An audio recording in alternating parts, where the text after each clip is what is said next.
Assalamualaikum warahmatullahi wabarakatuh. Perkenalkan, nama saya Maulid Hilmaturangga Adnan Syarif. Saya biasa dipanggil Syarif. Saya ini mahasiswa UIN Sunan Ampel Surabaya, yang mana dalam prodi Hukum Ekonomi Syariah. Nah, saya membuat video ini yakni untuk memenuhi tugas dari mata kuliah mediasi HES, yang mana dosen pengampunya yaitu Bu Nur Hayati, dan juga dibantu oleh asisten dosennya yakni Bu Suci. Nah, video kali ini ialah untuk memenuhi tugas dari beliau, yang mana saya akan menyampaikan materi mengenai mekanisme atau prosedur dan juga bentuk putusan alternatif penyelesaian sengketa di dalam mediasi. Nah, perlu kita ketahui, dalam menjalani kehidupan sehari-hari sebagai makhluk sosialnya, kerap kali itu manusia dihadapkan dengan suatu keadaan yang mana menimbulkan suatu konflik. Nah, hal ini timbul dikarenakan terdapat adanya beberapa faktor, yang mana faktor internal maupun faktor eksternal. Nah, perbedaan kepentingan inilah yang menjadi pemicu atau penyebab timbulnya sengketa, yang mana konflik tersebut akan berdampak dan berpengaruh terhadap kondisi dari kedua belah pihak itu sendiri. Nah, dalam proses penyelesaian sengketa atau konflik ini dapat dilakukan secara litigasi maupun non litigasi. Nah, yang dimaksud dengan litigasi di sini ialah proses penyelesaian sengketa yang mana diselesaikan dalam ruang lingkup pengadilan, baik itu pengadilan agama, pengadilan umum, pengadilan niaga, pengadilan militer. Nah, proses litigasi ini umumnya dipimpin oleh majelis hakim, yang mana diketuai oleh ketua hakim ketua. Nah, keputusan litigasi ini bersifat final dan mengikat bagi kedua belah pihak. Dan apabila dari salah satu pihak merasa keberatan dengan keputusan hakim yang mana telah ditetapkan, maka dapat diajukan banding, kasasi maupun peninjauan kembali, yang mana akan diproses oleh Mahkamah Agung. Nah, sedangkan proses penyelesaian sengketa yang mana di luar pengadilan itu disebut dengan non litigasi. Nah, dalam non litigasi ini terdapat beberapa macam proses penyelesaian sengketa, yang mana kita sering sebut sebagai alternatif penyelesaian sengketa. Nah, dalam alternatif penyelesaian sengketa ini terdapat beberapa macam proses atau jenis lah, yang mana pertama yaitu negosiasi, kemudian konsiliasi, arbitrase, dan juga mediasi. Nah, di dalam tiap-tiap alternatif penyelesaian sengketa ini memiliki karakteristik masing-masing dan juga memiliki beberapa kesamaan. Dalam proses APS ini atau alternatif penyelesaian sengketa memiliki banyak keuntungan, yang mana diantaranya yakni lebih menghemat waktu, dikarenakan penyelesaian sengketa secara litigasi ini memakan waktu yang cukup lama lah. Maka dari itu kebanyakan masyarakat memilih alternatif penyelesaian sengketa ini ialah untuk menyelesaikan sengketa secara non litigasi. Nah, ini gunanya yakni untuk mempersingkat waktu, untuk mempercepat jalannya proses perdamaian. Jadi masyarakat Indonesia itu seringkali menggunakan alternatif penyelesaian sengketa ini tadi. Dan sifat dari alternatif penyelesaian sengketa ini yakni menjaga kerahasiaan serta keputusan yang tidak dipublikasikan. Nah, perlu kita ketahui dulu dalam pembahasan video kali ini saya akan membahas tentang mediasi. Nah, mediasi apa sih mediasi? Mediasi ini menurut Volberg dan Taylor mendefinisikan yakni suatu proses di mana beberapa pihak atau pihak-pihak yang bersangkutan ini menyelesaikan sengketa dengan bantuan dari pihak ketiga, yang mana dilakukan secara sistematis melaksanakan atau menyelesaikan permasalahan yang disengketakan untuk mencari alternatif dan mencapai kesepakatan penyelesaian yang dapat mengakomodir kebutuhan mereka. Nah, dalam bahasa Inggris itu mediasi itu lebih dikenal sebagai apa ya? Dikenal dengan istilah mediation.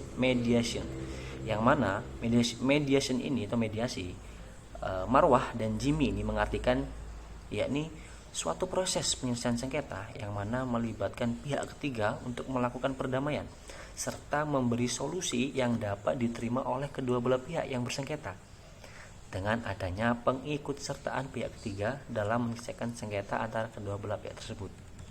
Nah, mediasi ini biasanya itu digunakan sebagai alternatif dari proses hukum yang mana lebih formal seperti pengadilan atau arbitrase. Tujuan dari mediasi ini ialah sebagai apa ya? Untuk mencapai solusi yang lebih cepat, lebih efisien, lebih murah juga dan juga lebih kooperatif, serta juga dapat memungkinkan pihak-pihak yang berselisih untuk mempertahankan hubungan baik di masa depan. Nah, tujuan dari mediasi ini ialah win-win solution, yang mana tidak ada pihak yang dirugikan ya apa? Tidak ada pihak yang kalah dalam pengambilan keputusan. Seperti itu. Nah, maka dapat disimpulkan bahwa mediasi ini ialah proses penyelesaian sengketa atau proses penyelesaian konflik yang mana melibatkan pihak-pihak yang berselisih dengan menggunakan bantuan dari pihak ketiga, yang mana pihak ketiga ini bersifat netral dan juga independen, yang mana lebih kita kenal sebagai mediator. Nah, apa sih tugas mediator itu? Tugas mediator sendiri yakni memfasilitasi dialog antara pihak-pihak yang berselisih dan juga membantu mereka untuk mencapai kesepakatan yang saling menguntungkan. Nah, mediasi ini biasanya dilakukan secara sukarela oleh para pihak yang berselisih dan prosesnya pun bersifat rahasia ya tentunya.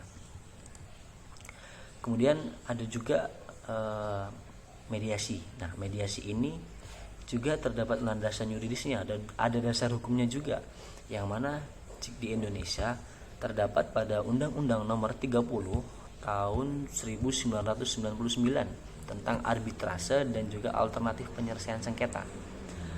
Pada pasal 1 ini, pada mediasi ini didefinisikan sebagai cara penyelesaian sengketa dengan cara musyawarah, yang mana dilakukan secara sukarela dan dipandu oleh seorang mediator. Selain itu terdapat juga pada peraturan Mahkamah Agung nomor 1 pelaksanaan mediasi di pengadilan, yang mana selain itu mediasi juga diatur dalam beberapa peraturan perundang-undangan yang lainnya seperti di bidang perburuhan dan juga lingkungan hidup.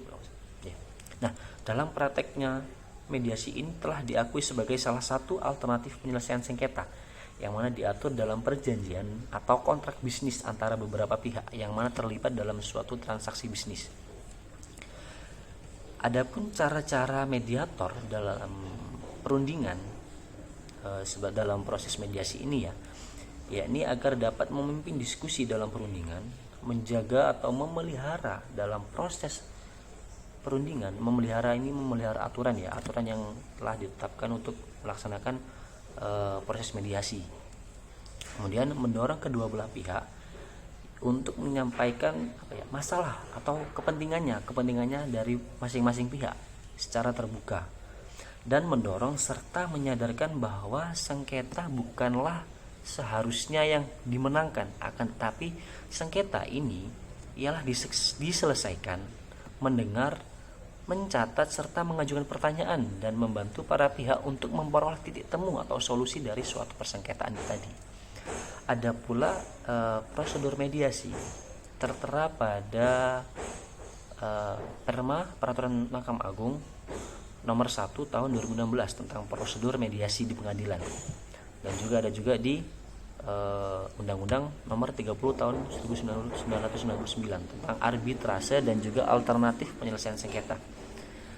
Terdapat tahapan-tahapan atau proses mediasi di dalam Perma nomor 1 tahun 2016, yang mana dimulai dengan adanya penyusunan resum perkara sebagaimana yang telah ditentukan pada pasal 1 ayat 24, yang mana menyatakan bahwa waktu paling lama setelah 5 hari kerja setelah para pihak ini sepakat terhadap mediator yang dituju, yang dikendaki, mediator yang dipilih, maka masing-masing dapat menyerahkan resum perkara tersebut yang mana selanjutnya dilanjutkan dengan tahapan pelaksanaan mediasi. Kemudian ada juga terdapat tahapan-tahapan ini, proses-proses mediasi ya, yang mana terbagi dalam tiga bagian. Yang mana pertama yaitu tahap pramediasi, kemudian pelaksanaan mediasi, dan juga tahapan akhir yakni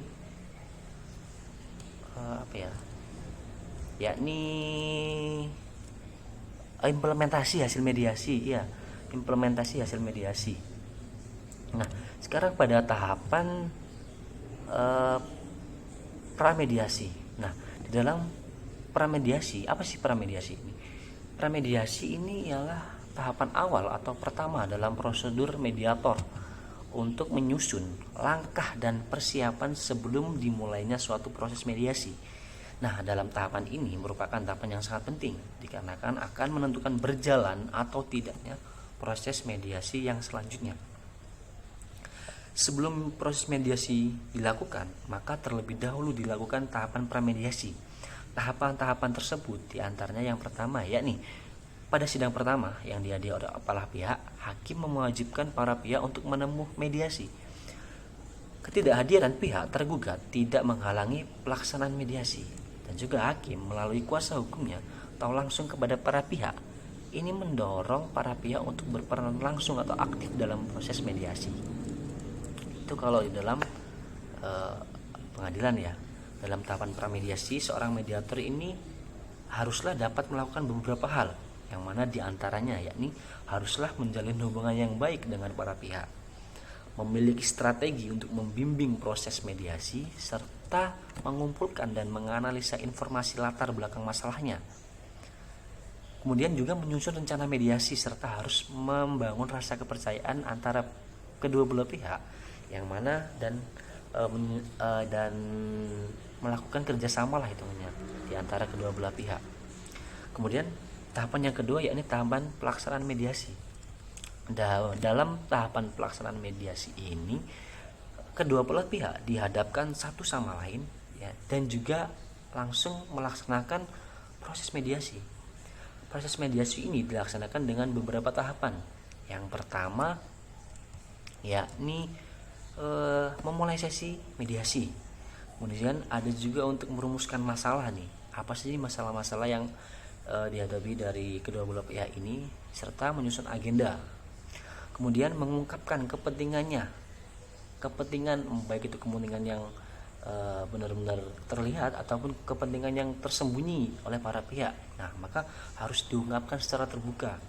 Kemudian membangkitkan pilihan-pilihan atau pilih-pilihan dalam penyelesaian sengketa. Jadi mediator ini memberikan pilihan, solusi atau masukan untuk kedua belah pihak ini agar solusi ini tadi bisa dapat diterima oleh kedua belah pihak.